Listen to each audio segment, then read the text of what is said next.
sexta fila.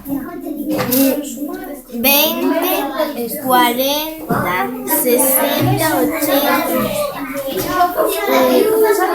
un euro, 20, un euro 40, un euro 60, un euro 80, un euro, 2 euros 40.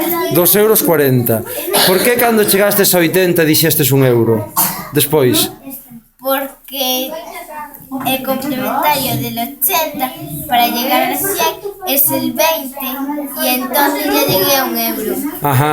E por que dis 2,40 €? 40, que quere decir eso con 40? Quiere decir 1 euro con 40 céntimos. Son céntimos os 40, son? E que son números enteiros ou decimais? Decimais. Moi ben.